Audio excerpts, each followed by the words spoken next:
Good morning plus two बच्चों। आज के इस मैथ्स क्लास में हम सीबीएसई बोर्ड एग्जामिनेशन 2016 का पेपर कंटिन्यू करेंगे। इसका एक पार्ट हम कंप्लीट कर चुके हैं जिसमें कि हमने 14 सम्स डिस्कस किए थे, और इससे पहले लास्ट लेक्चर्स में हमने 2011 से लेकर 2015 तक के जो सीबीएसई बोर्ड एग्जामिनेशन के पेपर है वो हमने डिस्कस कर लिए हैं।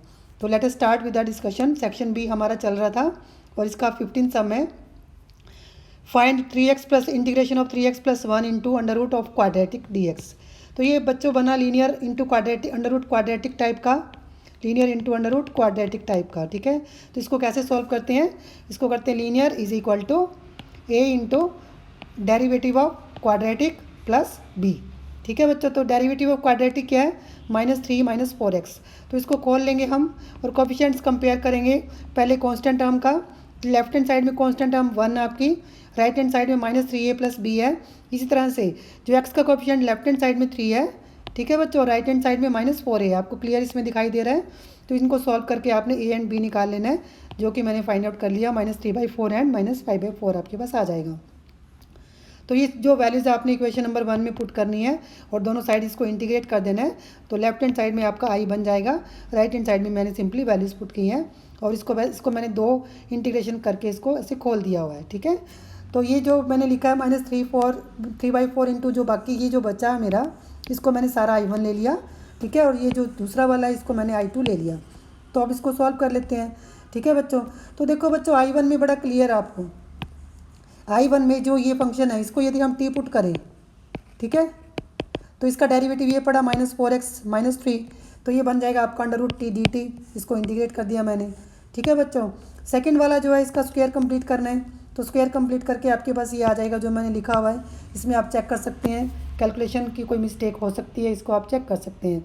तो ये अंडर रूट a² - x² का टाइप बना, तो इसका इंटीग्रेशन आपको पता ही है। ठीक है, तो इसमें जो मेरा x है वो ये x + 3/4 है और a मेरा क्या अंडर रूट 14/4 है।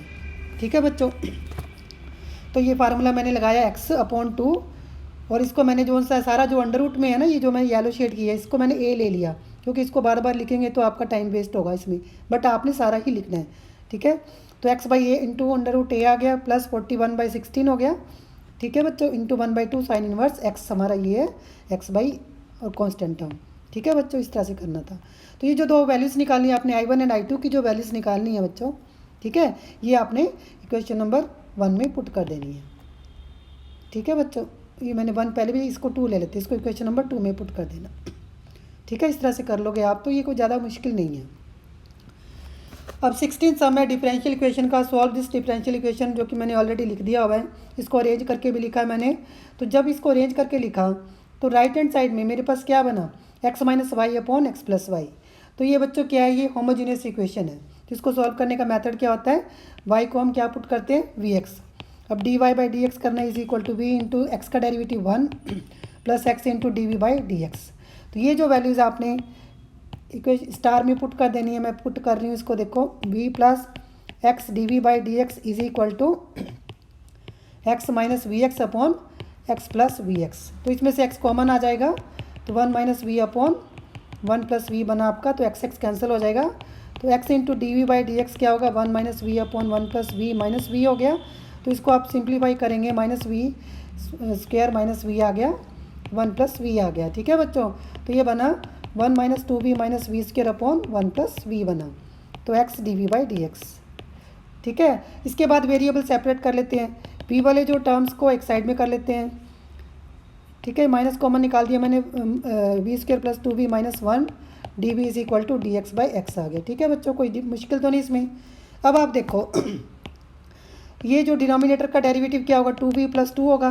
तो इसको क्या करती हूँ मैंने किया -2 से मल्टीप्लाई डिवाइड कर दिया। ठीक है, इस तरह से आप डायरेक्टली भी चेक कर सकते हैं और आपका टाइम इससे सेव हो जाएगा। तो इसका इंटीग्रेशन होगा log x, कांस्टेंट भी मैं log c में ले लेती हूँ राइट हैंड साइड का। ठीक है बच्चों, तो अब ये नीचे एक फंक्शन पड़ा है, ठीक है, ऊपर उसका डेरिवेटिव है, तो इसका तो आंसर बड़ा क्लियर है आपको, ये हो जाएगा log v² + 2v - 1। ठीक है, और इधर से आ गया log x/c आ गया आपके पास। ठीक है बच्चों, तो ये माइनस को आपने एडजस्ट करना है, तो इसको अंडर रूट में भी कर सकते हैं। log 1/√v² + 2v - 1 हो गया। ठीक है, और राइट हैंड साइड इसके बाद आपने v की वैल्यू पुट कर देनी है, क्या होगी y/x। ठीक है, इसके बाद आप इसको सिंप्लीफाई कर सकते हैं। अब इसके बाद जो सम है 17 सम डिफरेंशियल इक्वेशन का सम है। Find form the differential equation of the family of circles in the second quadrant and touching the coordinate axis. ये सेकंड क्वाड्रेंट बनाया मैंने, टचिंग द कोऑर्डिनेट एक्सिस। ये डायग्राम मैंने सर्कल बना रखा है बच्चों। ठीक है, तो इसके सेंटर के कोऑर्डिनेट्स क्या बनेंगे, x नेगेटिव है, y पॉजिटिव है, रेडियस क्या बनेगा, a बनेगा। हो गया क्लियर। तो ये सर्कल बना आपका x प्लस a का square plus y minus a का square is equal to a square. ठीक है बच्चों, अब इसमें कितने कांस्टेंट हैं, there is only one constant, तो इसको एक बार डिफ्रेंशिएट करना आपने। तो इसका डेरिवेटिव आएगा 2 into X plus A Y, इसका सेकंड वाली का क्या आएगा 2 into Y minus A Y dash, right hand side का 0 हो गया। तो 2 कॉमन निकाल दें, इसमें से सॉल्व करके आपने ए निकाल लेना है। ये देखो मैंने फाइंड आउट किया हुआ है। ये जो ए की वैल्यू आई है आपके पास, इसको आपने इक्वेशन नंबर 1 में डाल देना सिंपली, बस हो गया सम आपका। ठीक है, नाउ 18 सम ट्रिग्नोमेट्रिक इक्वेशंस का सम है, स्टेटमेंट मैंने लिखी हुई है। ठीक है बच्चों, sine inverse x plus this is equal to this. ठीक है, तो मैंने क्या करना है इसको, जो ये साइन इनवर्स एक्स है मेरा, ये कॉस इनवर्स एक्स को मैंने कन्वर्ट कर दिया π/2 माइनस साइन इनवर्स एक्स में। ठीक है, यहाँ पर 2 नहीं आना। ठीक है बच्चों, तो ये जो ये जब राइट हैंड साइड में आएगा तो ये 2 टाइम्स हो जाएगा, is equal to π/2 minus sine inverse 1 minus X. फिर से π/2 माइनस साइन इनवर्स थीटा क्या होता है, कॉस इनवर्स थीटा होता है, जो कि मैंने लिख दिया हुआ है। इस कॉस इनवर्स को चेंज करना है साइन इनवर्स में, तो 1 माइनस एक्स स्क्वायर करते हैं। ठीक है, तो एक्स आपका 1 माइनस एक्स है इसमें। ठीक है, इधर से मैंने 2 साइन इनवर्स एक्स की वैल्यू फार्मूला लगाया है। ये क्या होता है, 2 sine inverse 2x into √1 minus x square. तो ये साइन इनवर्स से साइन इनवर्स चला जाएगा, बाकी जो बचा है इसको आपने क्या करना है, स्क्वेयरिंग बोथ साइड्स कर देना है। इसको सॉल्व करके 2 इक्वेशनें आएंगी, एक तो x 0 आ जाएगा और एक आएगा 4x³ minus 5x plus 2 is equal to 0, जो कि इसके कोई रियल रूट्स नहीं है आपके पास सेकंड वाली के, तो only one solution is there, that is x is equal to 0। ठीक है बच्चों, अब इसका और पार्ट एक आया था, if cos inverse x upon a plus y cos inverse y upon b is equal to alpha दिया हुआ है, तो आपने प्रूव करना है। ठीक है, तो हम प्रूव वाला तो आंसर में ले आएंगे सारा। तो मैंने क्या किया, यहाँ पर cause inverse x minus cos inverse y का फार्मूला अप्लाई किया। तो ये कॉज इनवर्स क्या होता है, x हमारा x अपॉन a है, x y minus √1 minus x square into 1 √1 minus y square is equal to alpha. तो ये जो कॉज इनवर्स था मेरा, इसको मैंने राइट में शिफ्ट कर दिया, कॉज अल्फा बन गया। अब क्या करना है बच्चों, बड़ा सिंपल हो गया। ठीक है, तो मैंने क्या किया, x अपॉन ये कॉज अल्फा को मैंने जो अंडर रूट वाली टर्म थी एक साइड में कर दी, जो विदाउट अंडर रूट वाली टर्म थी उसको एक साइड में कर दिया, और स्क्वायरिंग बोथ साइड सिंपली कर देना आपने, जैसे आप करते हो। तो खोल के जो आंसर आएगा आपका, ठीक है, वही हमें प्रूव करना था। ठीक है बच्चों, यही हमें प्रूव करना था सारा। इसको आप चेक कर सकते हैं, कैलकुलेशंस और प्रूव दैट भी लिखा हुआ है सारा, वो आप इसमें चेक कर सकते हैं। ठीक है, इसमें साइंस के अल्फा लिखा हुआ है, साइंस के अल्फा को आप 1 माइनस कॉस के अल्फा, ये जो आ रहा है इसको आप चेंज करके साइंस के अल्फा में कन्वर्ट कर सकते हैं। अब जो 19 सम है, ये है स्टेटमेंट का मैट्रिसेस का सम है, ये भी काफ़ी सिंपल सम है। ध्यान से देखना बच्चों, इसको सुनना आप ध्यान से। ठीक है, trust invested some money in 2 types of bonds. ठीक है, तो मान लो उसने ₹X एंड ₹Y इन्वेस्ट किए टू टाइप्स ऑफ बॉन्ड्स पर। ठीक है, मैंने लिख दिया हुआ पहले ये वाला। फर्स्ट टाइप ऑफ बॉन्ड है, ये सेकंड टाइप ऑफ बॉन्ड है। अब ध्यान से पढ़ना, the first bond page 10% interest and second bond page 12% interest. ठीक है, और जो टोटल जो इंटरेस्ट बना, ट्रस्ट का इंटरेस्ट कितना रिसीव किया, वो 2800 किया उसने। ठीक है, फिर उसके बाद उसने क्या किया, जब वो इन दोनों को इंटरचेंज कर देता है, तो उसको ₹100 का लॉस हो जाता है। ठीक है, तो ये 2700 आ जाएगा। तो इस तरह से बच्चों ये मैट्रिसेस बनानी है आपने। देखो ये इसको करना है पॉइंट, ये 10/100 कर देना इसको 10% को, तो ये बनेगा 0.10x plus 0.12y is equal to 2800, 0.12x plus 0.10y is equal to 2700। तो इसको मैट्रिक्स की फॉर्म में मैंने लिख दिया, कोएफिशिएंट मैट्रिक्स। बी हमारा राइट हैंड साइड है, एक्स आपको पता ही है। तो ये जो सिस्टम बना हमारा ये वाला लीनियर इक्वेशंस का, ये बना AX is equal to B. तो x कितना होगा, A इनवर्स B होगा। A इनवर्स B क्या होता है, adjoint of A upon determinant of A। तो डिटर्मिनेंट ऑफ A आप सॉल्व कर लेना, चेक करोगे तो आप ये आएगा। ठीक है, नंबर जो कि 0 के इक्वल नहीं है, तो इसका इन्वर्स एग्जिस्ट कर रहा है।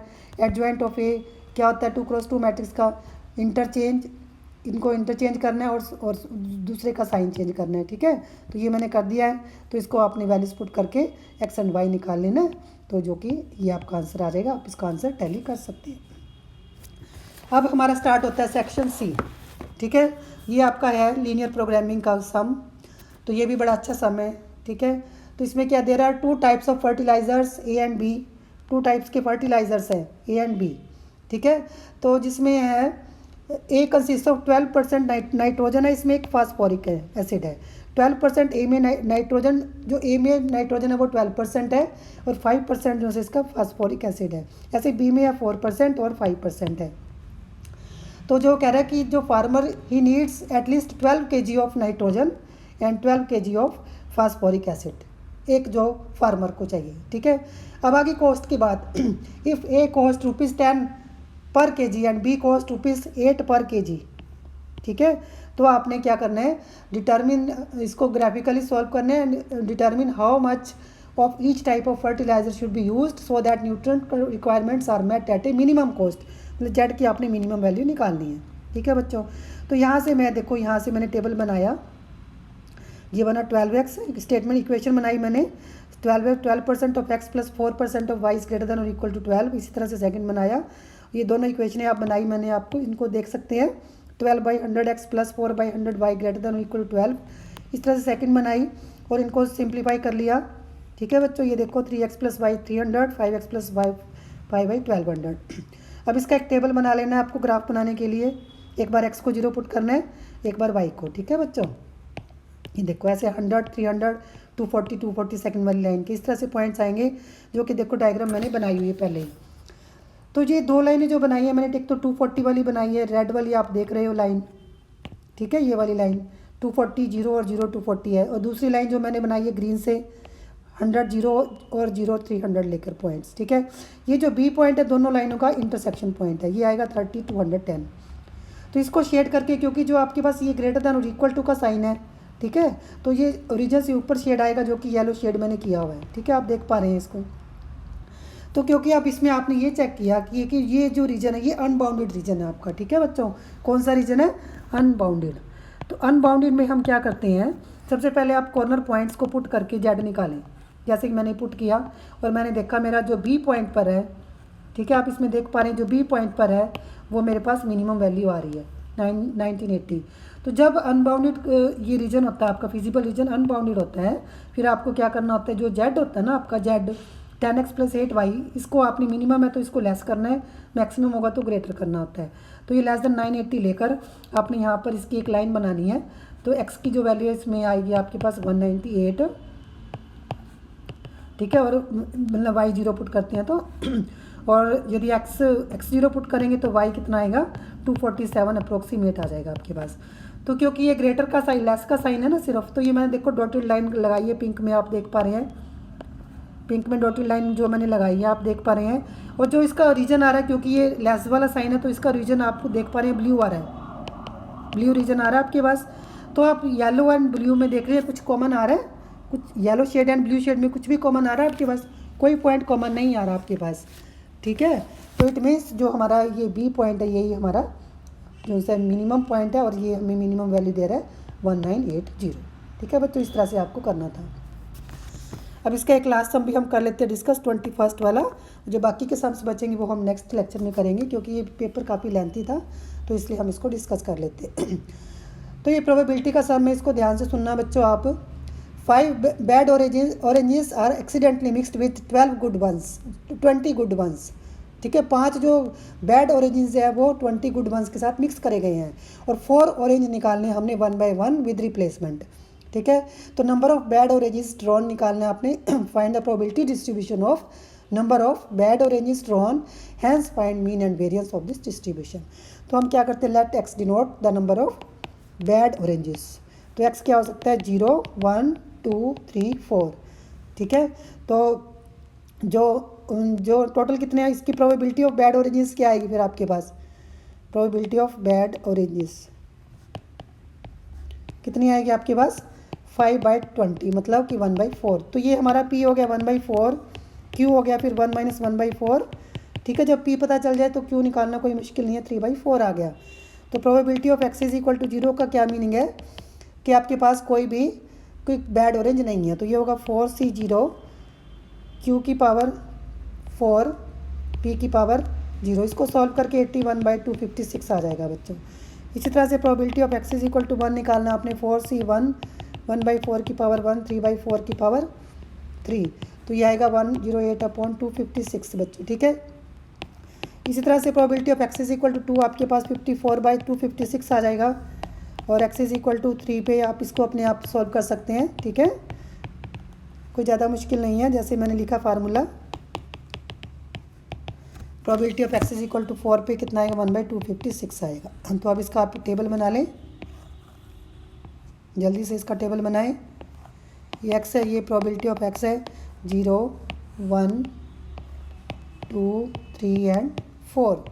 तो ये आया हमारे 81/256, 108/256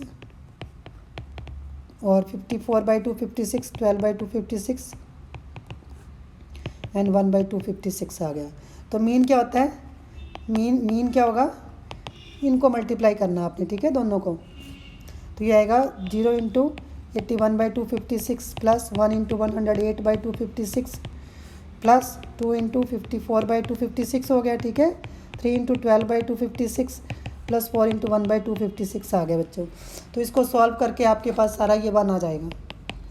तो वेरिएंस कैसे निकालते हैं, वेरिएंस एक्स स्क्वायर कर देना आपने, x square into P x, 0 square into 81/256 plus 1 square into 108/256, ठीक है बच्चों, plus 2 square 54/256 plus 3 square 12/256 plus 4 square 1/256 आ गया, ठीक है। मतलब पहले तो हम ये वेरिएंस के लिए निकाल रहे हैं, वेरिएंस का मतलब कि ई एक्स स्क्वायर निकाल रहे हैं, सॉरी ये वेरिएंस नहीं है हमारा, अभी ई एक्स स्क्वायर ही है, ठीक है। तो ये आपके पास सॉल्व करके आएगा 448/256 आ जाएगा। तो जो वेरिएंस बनेगी ना बच्चों, वेरिएंस क्या फार्मूला क्या होता है, ई एक्स स्क्वायर माइनस ई एक्स का स्क्वायर, ठीक है बच्चों। तो ये बनेगा 448/256 माइनस 1/256,